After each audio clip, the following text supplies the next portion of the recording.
እሺ ነነዌ ጥር 25 ነው የሚገባ። ቀመሩን ማወቅ ለምትፈልጉ እስክሪብቶና ወረቀት ይዛችሁ ተከታተሉ። ለካሜራው ጥራት ይቅርታ ጠይቃለሁ፣ ትንሽ ፈዘዝ ሳይል አልቀረም።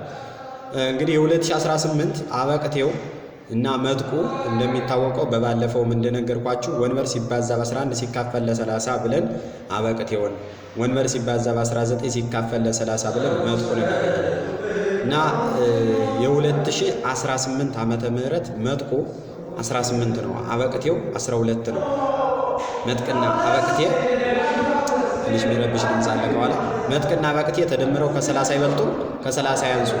አበቅቴው መጥቅ ክልኤሆሙ ህቡረ ኢያዕርጉም 30 ወይ የወረዱም 30 ስለሚል፣ ስለዚህ መጥቁ 18 ሆነ ማለት መጥቅ ቢበዛ ከመስከረም እንዛ፣ መጥቅ ቢያንስ ከጥቅምት ዳስ የሚል አዋጅ አለ፣ ባይራ ሐሳብ ማለት ነው። ለዚህ መጥቁ ከ14 ከበለጠ በመስከረም ይውላል፣ መጥቁ ከ14 ካነሰ በጥቅምት ይውላል። ስለዚህ 18 ከ14 ስለሚበልጥ መስከረም 18 ዕለተ መጥቆ ነበር ማለት ነው። 2018 መስከረም 18 የነበረው ደግሞ እሁድ ነው።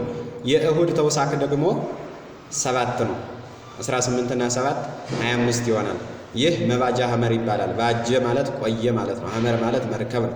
ስለዚህ የ25 ሆነ ማለት መባጃ ሐመር ሆኖ ያገለግላል። ነነዌ ተውሳክ ስለሌላት ቀጥታ 25 ለነነዌ እንጠቀመዋለን ማለት ነው። ስለዚህ ይህ ቁጥር ከ30 ስላነሰ ነነዌ በጥር ይገባል። ይህ ቁጥር ከ30 በልጦ ቢሆን ግን ነነዌ በየካቲት ይገባ ነበር።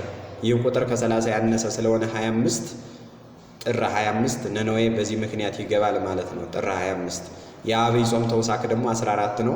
25 እና 14 30ው ከዚህ ቀርቶ 9ኙ ከወዲያ ይሄዳል።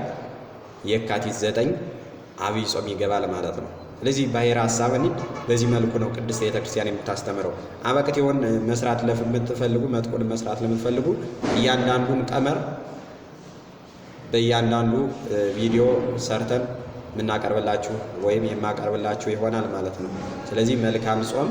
ነነዌ ጥር 25 2018 ዓመተ ምህረት ለዕለተ ሰኑይ ይገባል ማለት ነው።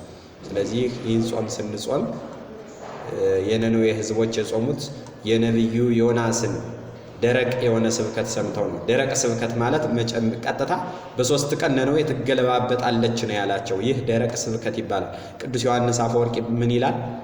ወደ ነነዌ የመጣው ዶክተር ወይም የመጣው ሐኪም ጨካኝ ነው፣ ይዞት የመጣው መድኃኒት መራራ ነበርና ይላል። መራራ መድኃኒት ማለት ትሞታላችሁ፣ ትጠፋላችሁ፣ ትገለባበጣላችሁ ማለት ነው። መራራ መድኃኒት ማለት ይህ ነው። ጨካኝ ነው ማለት ደግሞ ቀጥታ ደፍሮ መናገሩ ነው።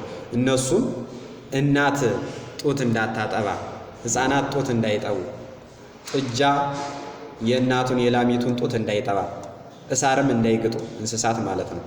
እስከዚህን ድረስ ነበር ንጉሡ አዋጅ አውጆ ለ3 ቀን ሱባኤ ቢይዙ፣ ጾም፣ ጸሎት፣ ስግደት ቢጀምሩ ወይም ቢይዙ፣ ከኃጢአት ተቆጥበው ወደ እግዚአብሔር በንስሐ ቢመለሱ ከእግዚአብሔር የተቃጣው እሳት የዛፉን ጫፍ በልቶ ነው የተመለሰው።